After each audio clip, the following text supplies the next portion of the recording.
Boss നമസ്കാരം. നമസ്കാരം. പിണറായി വിജയനെ സംബന്ധിച്ചിടത്തോളം ശനിദശ ആരംഭിച്ചിരിക്കുന്നു എന്ന് വേണം മനസ്സിലാക്കാൻ. 2026 നിയമസഭാ തെരഞ്ഞെടുപ്പ് കഴിഞ്ഞതോടുകൂടി അത് അദ്ദേഹത്തെ വട്ടം ചുറ്റിയിരിക്കുന്നതാണ്. കണ്ടകശനി എന്ന് പറയുന്ന ഒരു ഗ്രഹപ്പിഴയുണ്ട്. ആ കണ്ടകശനി കൊണ്ടേ പോകൂ എന്ന് ജ്യോതിഷത്തിലൊരു ചൊല്ലുണ്ട്. ഈ കണ്ടകശനി ബാധിച്ചു കഴിഞ്ഞാൽ ആരെയാണത് ബാധിച്ചിരിക്കുന്നത് ആ ആളെ നിർമൂലനാശമാക്കിയിട്ട് അത് കടന്നു പോകുള്ളൂ എന്നാണ് ജ്യോതിഷന്മാർ പറയുന്നത്. നമുക്കതേക്കുറിച്ച് വ്യക്തമായിട്ട് അറിയില്ല, അങ്ങനൊരു ചൊല്ലുണ്ട്. എന്തായാലും പിണറായി വിജയൻ്റെ ഇപ്പോഴത്തെ അവസ്ഥ കാണുമ്പോൾ കണ്ടകശനി ബാധിച്ചതുപോലെയാണ് നമുക്ക് തോന്നുന്നത്. കാരണം ഈ തെരഞ്ഞെടുപ്പ് പരാജയത്തിൻ്റെ അവലോകന യോഗങ്ങൾ പാർട്ടിയിൽ എമ്പാടും നടക്കുമ്പോൾ, ബ്രാഞ്ച് തലത്തിലും ഏരിയ തലത്തിലും ജില്ലാ തലത്തിലും അതുപോലെ തന്നെ സംസ്ഥാന സമിതിയിലും എല്ലാം ചേരുമ്പോൾ പിണറായി വിജയൻ എന്ന നേതാവിലേക്ക് കോർണർ ചെയ്തുകൊണ്ട് തന്നെയാണ് ഇതിൻ്റെ പരാജയത്തിൻ്റെ കാരണം കുന്തമുന തിരിഞ്ഞു വരുന്നത്. അവിടെ പിണറായി വിജയൻ ഒറ്റപ്പെടുന്നു. ഇപ്പോൾ ചെറിയ ചെറിയ പ്രതിരോധങ്ങളൊക്കെ പലരുടെ ഭാഗത്തുനിന്ന് ഉണ്ടാവുന്നുണ്ട് പിണറായി വിജയനെ രക്ഷിക്കുന്നതിന് വേണ്ടി. ഒപ്പം തന്നെയാണ് ഈ മകൾ വീണ വിജയൻ തൻ്റെ എക്സാലോജിക് എന്ന കമ്പനിയിലേക്ക് സി എം ആർ എന്ന കരിമണൽ ഖനന കമ്പനിയിൽ നിന്ന് മാസപ്പടി വാങ്ങി എന്നുള്ള കേസ്. അതിൽ ED ഒരു വട്ടം റെയ്ഡ് കഴിഞ്ഞു. സീരിയസ് ഫ്രോഡ് ഇൻവെസ്റ്റിഗേഷൻ ഓഫീസ് വീണ വിജയനെ വർഷങ്ങൾക്ക് മുമ്പ് തന്നെ ചോദ്യം ചെയ്തു. അതിൻ്റെ കുറ്റപത്രം കൊച്ചിയിലെ ED കോടതിയിൽ സമർപ്പിച്ചു. ആ ED കോടതിയിൽ സമർപ്പിച്ച വിശദമായ രേഖകൾ കഴിഞ്ഞ ദിവസം PMLA കോടതിയിൽ നിന്ന് ED ആവശ്യപ്പെട്ടിരിക്കുന്നു. അവർക്ക് കൈമാറിയിരിക്കുന്നു 134ഓളം രേഖകളും അനുബന്ധ വിവരങ്ങളുമെല്ലാം. അത് വച്ചിട്ട് വീണ്ടും ED വീണ വിജയന് സമൻസ് അയച്ചിരിക്കുന്നു. അവരെ ഈ 12-ാം തീയതി വെള്ളിയാഴ്ച ചോദ്യം ചെയ്തതിന് വേണ്ടി EDയുടെ ഓഫീസിൽ കൊച്ചിയിൽ ഹാജരാവണം എന്ന് പറഞ്ഞ് നോട്ടീസ് കൊടുത്തിരിക്കുന്നു എന്നാണ് മനസ്സിലാക്കാൻ കഴിയുന്നത്.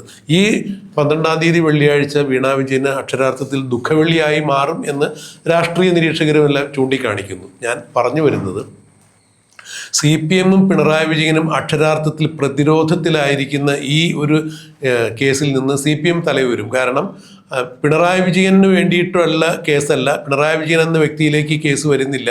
വീണ വിജയൻ വേറൊരു വ്യക്തിയാണ്. അപ്പോൾ അച്ഛൻ മന്ത്രിയായ അല്ലെങ്കിൽ പ്രതിപക്ഷ നേതാവ് എന്ന രീതിയിൽ ഇതിനെ പ്രതിരോധിക്കേണ്ട യാതൊരു ആവശ്യമില്ല CPM-ന്. വീണ CPM-കാരിയല്ല. ആ രീതിയിൽ പിണറായി വിജയനെ ഇവർക്ക് കൈയൊഴിയാൻ സാധിക്കും. പക്ഷേ നിലവിൽ പിണറായി വിജയനെ CMRL വിഷയവുമായി ബന്ധപ്പെട്ട് വളഞ്ഞിട്ടിങ്ങനെ ആക്രമിക്കുമ്പോൾ പകരം അവർ മുന്നോട്ട് വയ്ക്കുന്ന ഒരു യാഥാർത്ഥ്യമുണ്ട്. CMRL ഉടമയായ ശശിധരൻ കർത്താവിൻ്റെ ഒരു ഡയറി മുൻപേ തന്നെ വിവാദമായിരുന്നതാണ്. ആ ഡയറിയിൽ കേരളത്തിലുള്ള രാഷ്ട്രീയ സാംസ്കാരിക നായകന്മാർക്ക് എല്ലാവർക്കും, നേതാക്കന്മാർക്ക് എല്ലാവർക്കും, പരിസ്ഥിതി പ്രവർത്തകർക്കും എന്ന് വേണ്ട പെട്ടിക്കടക്കാർക്ക് വരെ CMRL കമ്പനി ഉടമ ഈ ശശിധരൻ കർത്ത കോടിക്കണക്കിന് രൂപ കൊടുത്തിട്ടുണ്ട്. അത് ലക്ഷങ്ങളാണ്, ആയിരങ്ങൾ, പതിനായിരങ്ങൾ ഓരോരുത്തരുടെ ഗ്രേഡ് അനുസരിച്ച് കൊടുത്തിട്ടുണ്ട്. ആ ഗ്രേഡ് അനുസരിച്ചിട്ട് ഓരോരുത്തർക്കും പണം കൊടുത്തത് കൃത്യമായി തന്നെ അദ്ദേഹത്തിൻ്റെ ഡയറിയിൽ എഴുതി വച്ചിരിക്കുന്നു. OC എന്ന് പറഞ്ഞാൽ ഉമ്മൻചാണ്ടി എന്നാണ് പറയുന്നത്. അതുപോലെ RC രമേശ് ചെന്നിത്തല, KK കുഞ്ഞാലിക്കുട്ടി, അതുപോലെ PV പിണറായി വിജയൻ, കൂടാതെ പിണറായി വിജയൻ എന്ന പേരെഴുതി വെച്ചിട്ടുണ്ട്. എന്തിന് ഒട്ടനവധി നേതാക്കന്മാരുടെ പേരുകൾ അല്ലാതെ നേരിട്ടും എഴുതി വെച്ചിട്ടുണ്ട്. ഇവർക്ക് എല്ലാവർക്കും കൊടുത്ത തുകയുടെ വലുപ്പവും എഴുതി വെച്ചിട്ടുണ്ട്. മാധ്യമപ്രവർത്തകരും അതിൽ കടന്നു വന്നിട്ടുണ്ട്.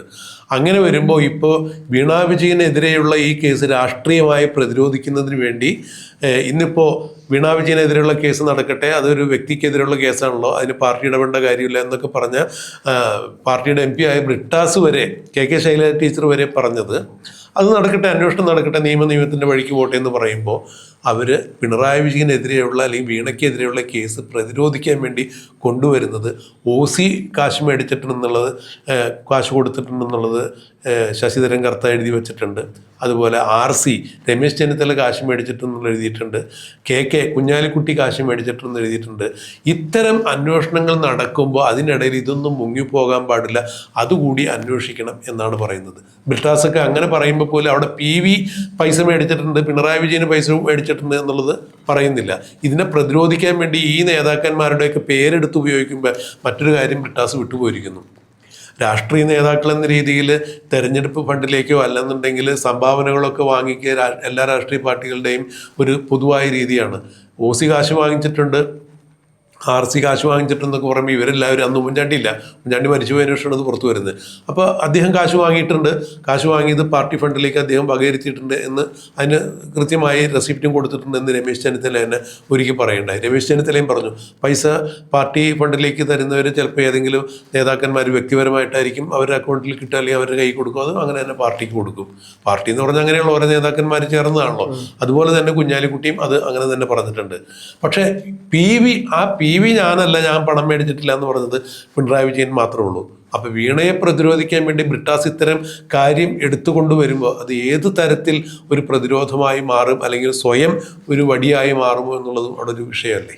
ഞാനിത് ഈ വിഷയം കാണുന്നത് ഒരു സ്വയം വടിയായി മാറും, അല്ലെങ്കിൽ വെളുക്കാൻ തേച്ചത് പാണ്ടാവും എന്നുള്ള വിഷയത്തിൽ തന്നെയാണ് ഞാൻ ഉറച്ചു നിൽക്കുന്നത്. കാരണം ബ്രിട്ടാസി പറഞ്ഞ പോലെ അന്ന് ആ പൈസ കൊടുത്ത ആൾക്കാരുടെ പേര്, ആ ഒരു കാര്യം കൂടി അന്വേഷിക്കുമ്പോൾ ഇതുകൂടി അതിൽ ഉൾപ്പെടുത്തി അന്വേഷിക്കണം എന്നാണ് ബ്രിട്ടാസ് പറഞ്ഞത്. അങ്ങനെ വരുമ്പോൾ പിണറായി വിജയൻ ഒന്ന് ഈ പറഞ്ഞ പോലെ കരിമണൽ കേസിൽ മകള് പെട്ടു, ആ കുന്തമുനെ പിണറായി വിജയന്റെ നേരിലോട്ട് പോകുന്നുണ്ട്. പിന്നെ ഈ വിഷയം എന്ന് പറഞ്ഞാൽ ഇതിപ്പം സാർ നേരത്തെ പറഞ്ഞ പോലെ എല്ലാ പാർട്ടിക്കാരും ഇലക്ഷൻ സമയത്ത് ഫണ്ട് വാങ്ങിക്കാറുണ്ട്, അവരുടെ പാർട്ടി ഫണ്ടിലോട്ട് ഇത്തരത്തിലുള്ള ഫണ്ടുകൾ സ്വീകരിക്കാറുണ്ട്. അതിപ്പോൾ രമേശ് ചെന്നിത്തല ആയാലും KC വേണുഗോപാലായാലും ഉമ്മൻചാണ്ടി ആയാലും PK കുഞ്ഞാലിക്കുട്ടി ആയാലും VD സതീശനായാലൊക്കെ. അപ്പോൾ VD സതീശൻ പോലും വാർത്താ സമ്മേളനത്തിൽ പറഞ്ഞു ഇത് തികച്ചും സ്വാഭാവികമായ ഒരു കാര്യമാണ് എന്നുള്ളത്. അപ്പം ഇത് ആ വിഷയത്തിൽ മാത്രമേ ഞാൻ കാണുന്നുള്ളൂ. ഇപ്പം ഇതിന് എന്താ പറയുക, എത്തിക്കലി ഇതിനെ അപ്രൂവ് ചെയ്യാൻ പറ്റുമോ ഇല്ലയോ എന്നുള്ളത് അത് വേറൊരു ചോദ്യമാണ്. ഇതിനെങ്ങനെ അല്ല, ഇവിടെ രണ്ട് ഭാഗത്തേന് ഇടപെട്ട് സംസാരിച്ചാൽ പെട്ടെന്ന് അത് ക്ലിയർ ചെയ്യാൻ സാധിക്കും. കാരണം ഇപ്പം ഈ പാർട്ടിക്ക് വേണ്ടിയാണ് ഒരു സംഭാവന മേടിച്ചതെന്ന് പറഞ്ഞിട്ടുണ്ടെങ്കിൽ അവിടെ പാർട്ടിക്ക് അത് കിട്ടിയതായിട്ട് അവരൊരു കണക്ക് പറയുകയാണെന്നുണ്ടെങ്കിൽ തീർച്ചയായിട്ടും ഇതിവിടെ ക്ലിയറായി.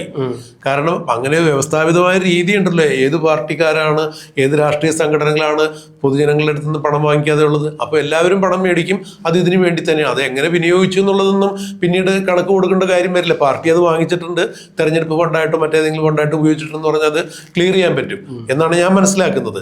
പക്ഷേ വീണ സംബന്ധിച്ചിടത്തോളം അത് ആദായ നികുതി വകുപ്പിൻ്റെ ഇൻട്രീം സെറ്റിൽമെൻറ്റ് ബോർഡിൽ വന്നിട്ടുള്ളൊരു കാര്യമാണ്. അത് എന്തിനു വാങ്ങി, ആരിൽ നിന്ന് വാങ്ങി, എന്ത് സേവനം ചെയ്തു എന്നുള്ള ചോദ്യമൊക്കെ അവിടെ വരുന്നുണ്ട്. അതിനെ പ്രതിരോധിക്കാൻ വേണ്ടി, വീണയുടെ കേസിനെ പ്രതിരോധിക്കാൻ വേണ്ടി ഈ കേസ് എടുത്തുകൊണ്ട് വരുമ്പോൾ ഇതിൽ അസ്വാഭാവികമായിട്ടൊന്നും തന്നെ ഇല്ല എന്നുള്ളത് ചൂണ്ടിക്കാണിക്കാൻ സാധിക്കും. കാരണം ഒരു തെരഞ്ഞെടുപ്പ് ഫണ്ടിലേക്ക് സംഭാവന നൽകാത്ത കേരളത്തിൽ ഒരു പെട്ടിക്കട പോലും ഉണ്ടാവില്ല എന്ന് എനിക്ക് തോന്നുന്നു.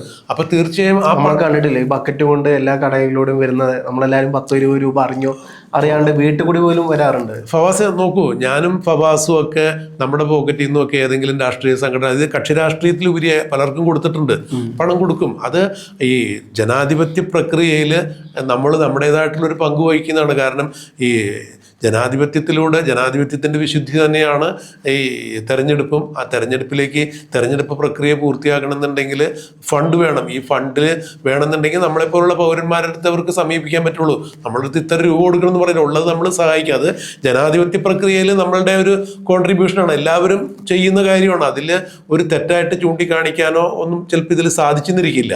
പക്ഷേ അത് വെച്ചിട്ട് പ്രതിരോധിക്കാനാണ് ഇപ്പോൾ CPM-ൻ്റെ നീക്കം എന്നാണ് അറിയുന്നത്.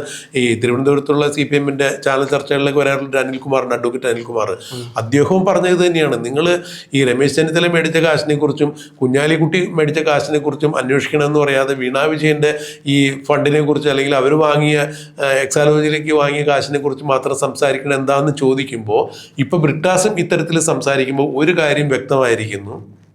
വീണ വിജയന് നേർക്ക് വരുന്ന ED അന്വേഷണത്തെ പ്രതിരോധിക്കുന്നതിന് വേണ്ടി CPM കൈക്കൊണ്ടിട്ടുള്ള ഒരു പുതിയ വിദ്യ, CMRL നിന്നും ഏതൊക്കെ രാഷ്ട്രീയ കക്ഷികൾക്ക് ഫണ്ട് കൊടുത്തിട്ടുണ്ട് അതിനെക്കുറിച്ച് കൂടിയുള്ള അന്വേഷണം നടക്കട്ടെ എന്നാണ് പറയുന്നത്. അതിനെക്കുറിച്ചുള്ള അന്വേഷണം നടക്കുകയാണെങ്കിൽ പിണറായി വിജയൻ്റെ അടുത്തേക്ക് എത്തുള്ളൂ. കാരണം ആ ലിസ്റ്റിൽ ഏറ്റവും കൂടുതൽ പണം വാങ്ങിയിട്ടുള്ള, ഏറ്റവും വലിയ തുക മേടിച്ചിട്ടുള്ളത് പിണറായി വിജയൻ തന്നെയാണ്. അത് എഴുതി വച്ചിരിക്കുന്നത് ഞാനോ ഫവാസ് എഴുതിയിരിക്കണമെന്നല്ല, ശശിധരൻ കർത്തയുടെ റെക്കോർഡിലുള്ളതാണത്. അങ്ങനെയാണെങ്കിൽ അതിന് പിണറായി വിജയന് മറുപടി വേണ്ടി വരില്ലേ? പിണറായി വിജയൻ അത് വാങ്ങിയിട്ടില്ല എന്ന് പറയുന്നത്, ആ PV ഞാനല്ല എന്ന് പറഞ്ഞത്, പിന്നെ പത്മജ വേണുഗോപാലാണോ എന്നുള്ളത് നമുക്കറിയില്ല. എന്തായാലും അത്തരത്തിലുള്ള രീതിയിലുള്ള പരാമർശങ്ങൾ വരുമ്പോൾ ബ്രിട്ടാസും ഒക്കെ ഇത്തരം കേസുകളെ പ്രതിരോധിക്കാൻ വേണ്ടി ഇത്തരം ബാലിശമായ കാര്യങ്ങൾ പറയുമ്പോൾ രാഷ്ട്രീയമായി അതിന് നിലനിൽപ്പില്ല എന്നുള്ളൊരു കാര്യം കൂടി ആലോചിക്കണം. കേരളത്തിലുള്ള എല്ലാ ആളുകളും ഇവർ പറയുന്നത് കേട്ടി മുദ്രാവാക്യം ഏറ്റുവിളിച്ചുകൊണ്ട് ഇവർ പുറകെ പോകും, അല്ലെങ്കിൽ കണ്ണടച്ച് പറയുന്നത് വിശ്വസിക്കും. ഈ നടന്ന കാര്യങ്ങളൊന്നും ആളുകൾ മനസ്സിലാക്കുന്നില്ല. എങ്ങനെയാണ് 18 കോടി രൂപയുടെ ബാങ്ക് ബാലൻസ് വീണയുടെ കണ്ടുകെട്ടി എന്ന് പറയുമ്പോൾ വീണ എന്ത് ജോലിയാണ് 18 കോടി രൂപ സമ്പാദിക്കുന്നതിന് വേണ്ടി ചെയ്തിരുന്നത്? അതിൻ്റെ ഒരു ഉറവിടം കാണിക്കണ്ടേ? ഈ എൻ്റെയും ഫവാസിൻ്റെയൊക്കെ ബാങ്ക് ബാലൻസിൽ എത്രയാണെന്ന് വെച്ചാൽ നമ്മളതിന് ആദായ നികുതി അടയ്ക്കുക, അല്ലെങ്കിൽ ഈ പണം what is the source of income അത് കാണിക്കണ്ടേ? അപ്പോൾ തീർച്ചയായും ഈ നമ്മുടെ ഈ അന്തം കമ്മി അടിമക്കമ്മികൾക്ക് അങ്ങനെ ചിന്തിച്ച് നോക്കിക്കൂടി. 18 കോടി രൂപ ഇവർക്ക് ഒരു അക്കൗണ്ടിൽ മാറി വെക്കണമെന്നുണ്ടെങ്കിൽ ഇവരെന്താണ് 18 കോടി രൂപ നേടാൻ വേണ്ടി ചെയ്തിരുന്ന ബിസിനസ്? എന്നാണ് എക്സാലോജിക് എന്ന കമ്പനി സ്റ്റാർട്ട് ചെയ്തതെന്നുള്ളത് നമുക്കറിയാം. കേന്ദ്ര കമ്പനി കാര്യ മന്ത്രാലയത്തിൽ എന്നാണ് അത് രജിസ്റ്റർ ചെയ്തിരുന്നതെന്ന് നമുക്ക് മാധ്യമങ്ങൾക്ക് നന്നായി അറിയാം. കേരളത്തിൽ എല്ലാവർക്കും നന്നായിട്ട് അറിയാം. CMRL അടക്കമുള്ള 11 കമ്പനികളിൽ നിന്നുള്ള വരുമാനം അവർക്കുണ്ടായിരുന്നു. അപ്പോൾ അത് എത്ര രൂപയാണ് എന്നുള്ളത് അറിയാം. അങ്ങനെയാണെങ്കിൽ ഈ കോടികൾ എവിടെ നിന്ന് വന്നു എന്നുള്ളൊരു സ്വാഭാവികമായിട്ടുള്ളൊരു അന്വേഷണം നടത്തുമ്പോൾ ഇതിൽ എന്തൊക്കെ അസ്വാഭാവികമായ ചില കാര്യങ്ങൾ നടന്നിട്ടുണ്ടെന്ന് മനസ്സിലാക്കാൻ സാധാരണക്കാരായ യഥാർത്ഥ കമ്മ്യൂണിസ്റ്റുകാർക്ക് സാധിക്കുമല്ലോ. അങ്ങനെ അവർ മനസ്സിലാക്കിയത് കൊണ്ട് തന്നെയാണ് 1 കോടിയിലധികം വോട്ടുകൾ ഇപ്രാവശ്യം ചോർന്നു പോയി UDF കിട്ടിയത് എന്നുള്ളതാണ് മനസ്സിലാക്കാൻ കഴിയുന്നത്. ഈ ഫവാസ് ഇലക്ഷൻ സ്ട്രാറ്റജിസ്റ്റ് കൂടിയാണല്ലോ. ഈ CPMൻ്റെ വോട്ടുകൾ എങ്ങോട്ടൊക്കെ പോയി എന്നുള്ളത് കൃത്യമായിട്ട് നിങ്ങളെപ്പോലുള്ള ആൾക്ക് മനസ്സിലാക്കാൻ സാധിക്കും. അതിലൊരു കാരണം ഇതുകൂടി തന്നെയാണ്.